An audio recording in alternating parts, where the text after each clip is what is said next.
In today's video, we are building a DIY double-sided mobile backdrop for the studio. But we already built it, it's right there. This is it. What are we doing here? Oh, wait, what, here? We are doing a DIY project for the basement studio that we've been working on for what, like 2 years now? 2 years. And we still haven't finished it. I think there's like 2 projects left. There's this project and then something else to cover up the pipes in the corner. And then the studio, basement studio is like basically done. We can actually then do a studio tour, but until then we have to do one more project here. It's an unfinished basement, but we've sort of half finished the studio area. The ceiling is open, the floor is still concrete, but we've kind of put multiple sets for YouTube. This side of the basement, which has all of the utility stuff, we kind of wanted to create a separation. We didn't want to build a permanent wall because we do like the idea of having all the open space. So why don't we build a wall on wheels? Oh my God, that's what it should be called, a wow. Wow, a wall on wheels. A wall on wheels. We're gonna build this, wow, wall on wheels. Genius. So one side's gonna actually be a plastered drywall finished side, and then we can paint that whatever color we want, and we can repaint it, and we can put holes in it, we can nail stuff to whatever. The other side's going to be painted OSB, which is gonna sort of match the look of the rest of the basement, which we've painted OSB black on some walls, kind of like we did in the drone factory. Let's do it. We kind of have a plan. We don't really have I don't have a drawing, but we sort of just have a mental idea of what we're doing. It's kind of a basic project. Is that foreshadowing of like when all these... All right, let's go. Price 2x4s is back down.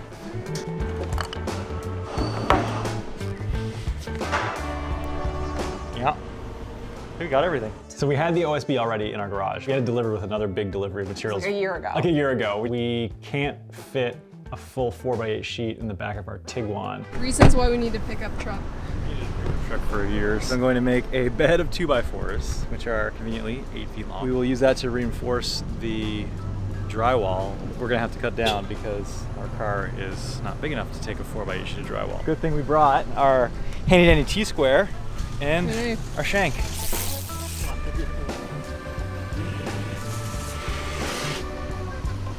Will it fit? Oh, barely. Holy shit. Look at that. This is the perfect size project. Damn.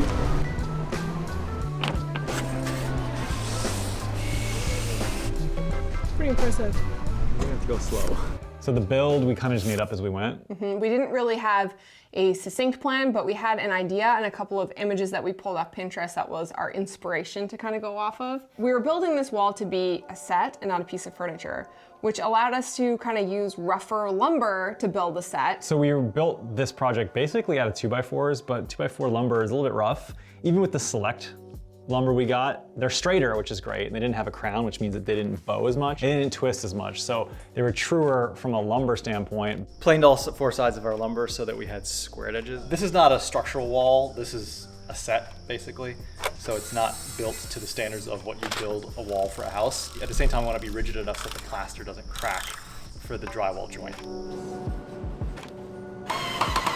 So pocket holes for this project is extreme overkill. Anal. It's cleaner. Yeah, hide the screws on the inside. Cleaner install.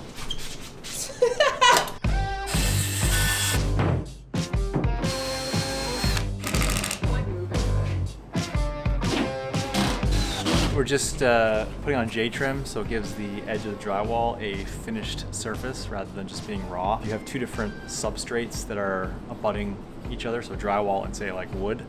Then it's nice to put a little J-trim and adds like a little plastic end cap. And you just miter the corners and make like a picture frame around it.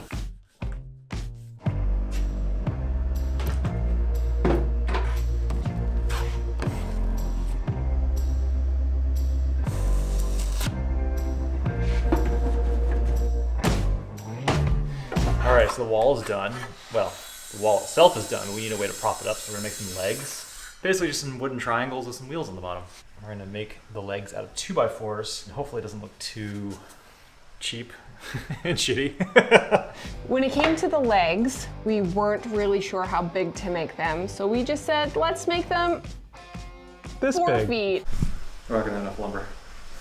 This is how many 2x4s I have planed down to this size. So I'm gonna make the legs as big as I can given the materials that I have. If you want to know actually how we made this wall, then you can check out our blog. It will be linked in the description box. Okay, so we built the legs. They were a bit of a mess because we had to use what we had there. But then we had to miter the angled piece of the leg, and both edges were mitered at a different way. So the bottom part we could miter using the crosscut sled on our table saw, but the top Even angle, that was pretty, janky. yeah. But the top one was such a weird, It was a steep very angle. steep, sharp angle, Yeah, yeah. we had to use a Japanese pole saw to cut that, and by we, I mean he. That was labor intensive. I'm assuming there's probably a better or easier way to do it that woodworkers would have. Kind of an amateur woodworker. I'm not very well experienced in it, so I'm sure there's an easier way, but this way worked. All right, built the legs for the most part. We just basically made 4 triangles and then screwed them together. We ran out of 2x4s. I only had these end cuts, so I had to like make a centerpiece with the end cuts. This is not like a finished piece of furniture by any means. It's a set. It's literally made of 2x4s. Yeah. We mitered the corners so they look a little bit nicer. So we're making these triangles. They will attach to the sides of the wall with giant lag bolts that you would use for like building a deck. So we'll pre-drill those holes first, then we'll install the wheels, then we'll install the legs with the pre-drill holes. I haven't figured out how we're gonna lift the wall up to install the legs. Once the legs were built and assembled, we gave them a quick whiz with the orbital sander. We took down some of the splinters that were there from cutting it with the chop saw. Tear out. Then we brought them down here to attach them to the wall. All right, so with the power of video, we have leapt forward in progress. All right, we've got the wall plastered, so it's basically been skimmed over a bunch of times. Joint's been taped, it's smooth, sanded, ready for a coat of primer, but before we do that, we're gonna attach the legs. We'll pre-drill the holes, we'll then attach the legs to the wall via big structural screws, then I'll take the screws out, take the legs off, and then attach the wheels to the bottom of the legs, and then we'll jack up the wall itself and reattach the legs through the pre-existing pre-drilled hole. Oh! Oh, she's pretty sturdy. Now we can detach the legs, attach the wheels, then reattach the legs. Just going in a little bit by bit to get them all started because my pre-drilled holes were a little bit off, so oops. Now we did have a little bit of an issue with the casters. Problem, we assumed that the 3-inch casters with brakes were the same height as the 3-inch casters without brakes.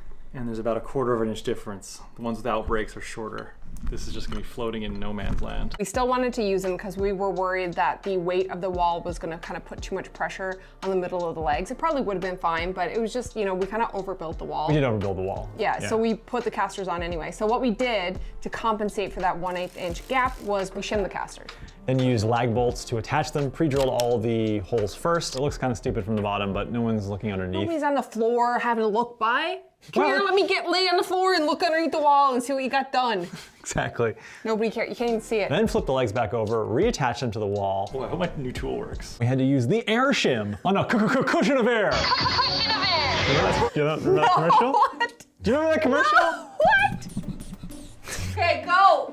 Try. No, I can't. I'm sorry. There you go. Ghostbusters. Okay. Closer to me. Further in. Okay. Oh, oh my head. Yeah, CPR. See if that's high enough.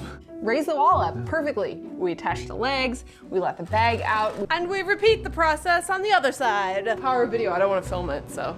It worked, actually, it worked fairly well. So we got the wheels on, we got the legs on. Now the wheels and the legs were attached to the wall, and now the wall could move. And now we have a wall on wheels. Yeah, and guess what? It moved pretty smoothly. Oh my God.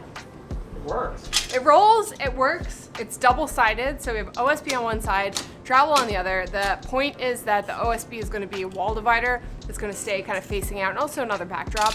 And then the drywall side is going to be something that we can change all the time depending on what projects we have on the go. Movable wall. More difficult than building a stationary wall. A real wall. We painted the OSB and we painted the legs with just the Regal Select matte paint. It's for walls, but it has a primer built in, and we didn't want to be priming the wood and then paint. We just painted it. On the drywall side though, we had to prime it. You had to prime new drywall before you paint. It just sucks so much product up. So if you're putting $80 wall paint on drywall, you're just gonna be wasting it because it's just gonna be sucking it up. So make sure you prime your fresh drywall first.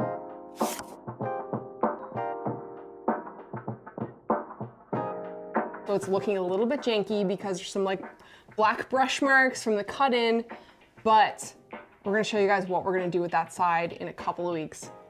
So stay tuned for that. This is the point in the video where I ask you, on a scale from beginner to advanced, how difficult was this project? Ah, that's so subjective. I know it is. I made these. I'll say like, it's confusing. I'll say like intermediate. I think it was an intermediate project. And no one step was difficult, and there's a lot of optional steps that you can cut out. Like you don't need to. You don't need to use pocket holes. You don't need to plane things. Just use the lumber. Not hard concepts and techniques, but there's a lot from start to finish. Like you're essentially building a wall and finishing a wall from start to finish. You don't just need to know how to use basic carpentry skills to create a wall, but you also need to now cut weird miter angles for the legs, which is kind of difficult. You've got to know how to hang drywall and plaster. Making all your cuts square is a difference between everything fitting together perfectly versus having like overhanging edges that just kind of look a little bit sloppy. This question's a little bit difficult because I don't think you can buy this, but would you build it or buy it? Yeah, I don't think you can really buy this. You can't really buy it, can And you? you almost have to like build it in the location that you need it. You're not moving a 400-pound wall down